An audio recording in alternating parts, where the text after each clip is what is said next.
Welcome to Ed Things. I'm Ed, and we're here to talk about things.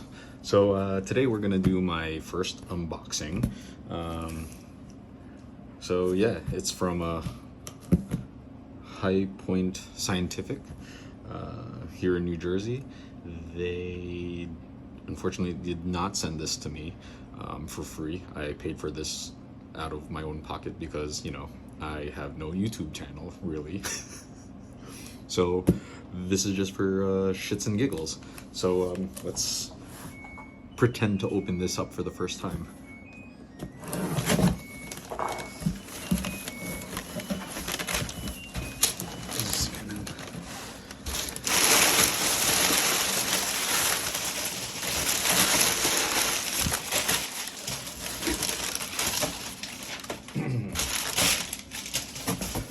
So what do we got here? We have a Optolong L Quad Enhanced. This is the newest version of their narrow band, wide band pass, whatever it's called. I don't know if it's considered narrow band or not, but it eliminates all of the light pollution and just lets in the certain wavelengths for oxygen 3, sulfur 2, sulfur 3, whatever it is, sulfur, and hydrogen alpha. A little bit pissed because, of course, after I ordered this, I found out about a different company that came out with something similar to this, but it's also matched with another filter for the same price. So I would have gotten 2 filters for the same price as this. And the reason I would want that one over this is that I can isolate the emission a little bit better, and I would be able to recombine the data into something called the Hubble palette, or SHO, where you reassign the gases to different colors, and it comes out with this unique color pattern. So unfortunately I can't return it, so I'm gonna end up having to buy it. The biggest problem is that with that versus this, I would have to get, like, say in one night I would end up getting half the data on one filter, half the data, you know, like if I got 4 hours total, 2 hours on one filter, 2 hours on the other filter, where this, it'll just be 4 hours on the one filter, if it makes any sense. Got a little attachment. I'm not sure if I'm gonna need this, but I did pick it up just in case. Dew heater for my first refractor telescope. Little plug for the dew heater. My guide camera, which I picked up, the ZWO ASI 220. I believe this is supposed to be the new version of my old camera.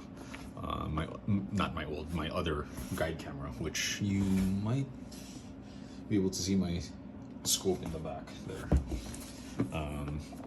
ASI Air Plus, which I'm going to use to control everything. I have a new main camera, the ZWO 585. This is a fairly new camera, smaller sensor. I think it's a I don't know if this is a 1-inch sensor or not. I don't think so.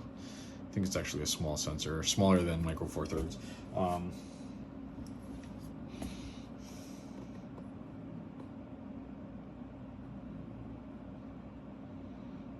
Maybe it's a 1/1.2, I think, if I remember correctly.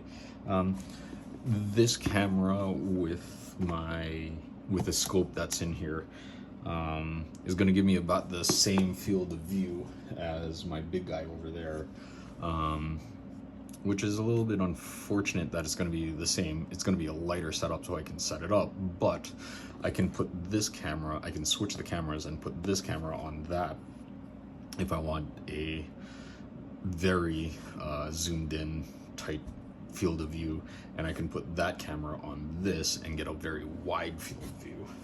So that's why I went with a different camera. Both are one-shot color cameras. I don't even know if you can see anything. Can you see anything? What is this? Guide scope.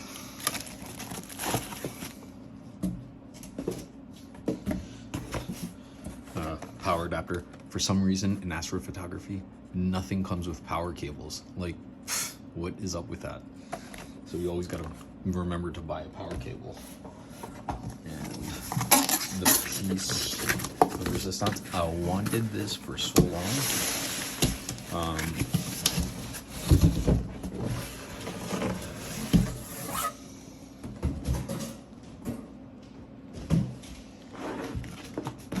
Redcat51.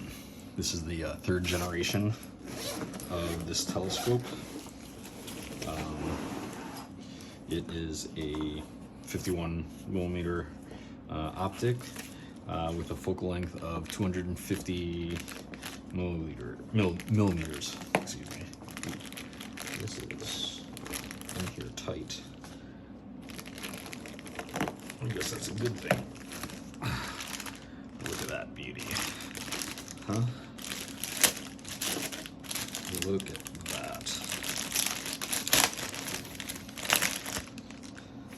Honestly, I don't know how reviewers like to slam things down. We do not like doing that. I mean, besides the fact that this is, you know, precision equipment and not just like a phone or something, but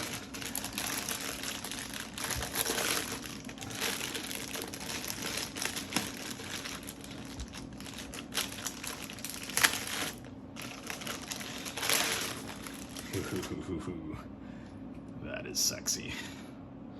All right, so that's it for now. I guess we will come back to having it all assembled. I mean, I don't really know what you want to look at here. I can't do much because I don't know how to use this yet, so I don't want to mess with things before we get it set up. So talk to you later.